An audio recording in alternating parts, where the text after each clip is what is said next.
Hi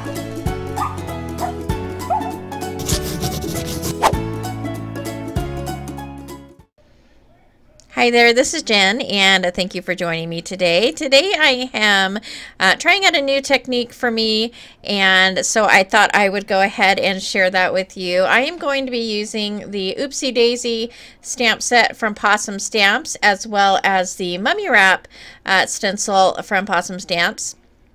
And I'm going to start out with a piece of Bristol Smooth cardstock, and I'm going to stamp that up with some, or stamp up my images with some VersaFine black.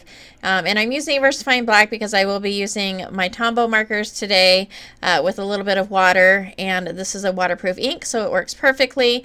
I am not doing any masking. I am just trying to not layer them too much over one another, and so I'm just grabbing 3 of the flowers from this stamp set and stamping those up. And I'm sorry, and I want to apologize, I kind of go off on the side of the screen a little bit. And for that last little flower, I kind of have to cross over another stamp to get that stem. And again, I didn't want to do any masking, and so I'm kind of cheating a little bit. I'm just trying to stamp up as close to that flower as possible. And then I'm going to take a black waterproof marker, and I am using one of the Micron black fine line marker. And I always try and match up the thickness of the line with the thickness of my pen so I get a really good match. So I just went ahead and drew in the rest of the stem up until the top till it reaches the flower. And then I'm going to go ahead and place my paper and my stencil on the sticky Cricut mat. I don't have a Cricut, nor have I ever had a Cricut. I think I picked this up at some sort of yard sale or something like that. But it is perfect for holding down paper and stencils and allowing you to work without that moving.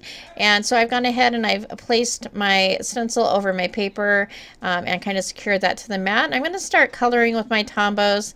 I just wanted to do something a little bit different, and so I decided to go ahead and take the stencil and color through that stencil in kind of blocks where the stencil is. So this would be great to experiment with lots of different types of stencils, different patterns of stencils.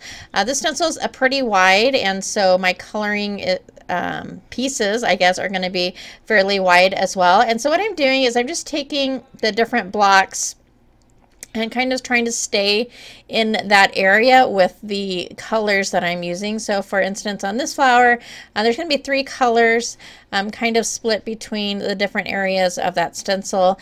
And so I'm just adding 2 different colors, a lighter and a darker for each of these shades, and then using my brush with a little bit of water to kind of move that color out.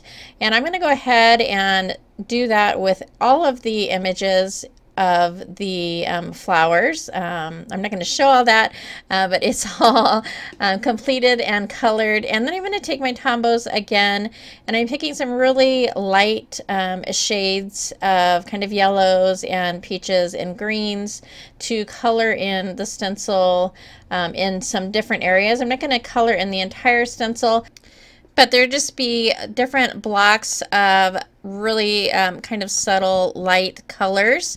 And I'm not trying to bring the color all the way up towards the flower petals, but I am just kind of moving that color up a little bit. And so I'm going to go ahead and finish that off for the rest of kind of the color blocks from that stencil that I'm using. And then once I have all of my coloring done, I'm going to pull the stencil up, and you can see that really a pretty pattern from the stencil, especially in the background. And like I mentioned, this would be so fun to just experiment with a little bit more with different stencils and different stamp sets. But once I have that done, I went ahead and grabbed a die from my stash to kind of create that speckled edge. And I have grabbed a piece of cream cardstock, and then as sentiment is stamped up from the stamp set that says "Our friendship is always in bloom." And then my card base is 4¼ by 5½, and that is that really pretty light green paper. And I'm kind of going to offset this from the center, and so I've added some adhesive to the back, and I'm going to go ahead and adhere that piece.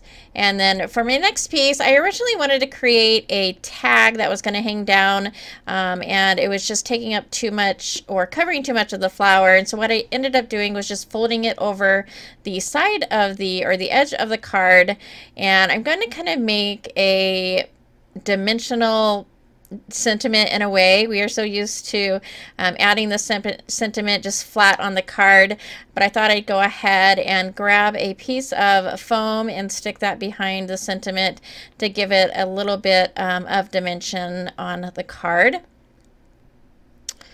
And then of course I added some splatter. So I'm using some white ink, and I'm splattering that, and I'm also going to use some metallic gold ink as well. Just for me, I just think it adds a little something extra. I know it's not for everybody, but really you can add any embellishments or sequins or enamel dots to this card just to jazz it up a little bit. But that's going to finish off this card. This was super fun to play with, and I hope you enjoyed. If you did like this video or find it informative, I would love it if you would give a thumbs up. Don't forget to subscribe to the channel. There is always lots of inspiration from the design team, so if you go ahead and hit that subscribe button, and it will make sure that you don't miss any of the videos. Thanks so much for joining me, and I hope to see you next time.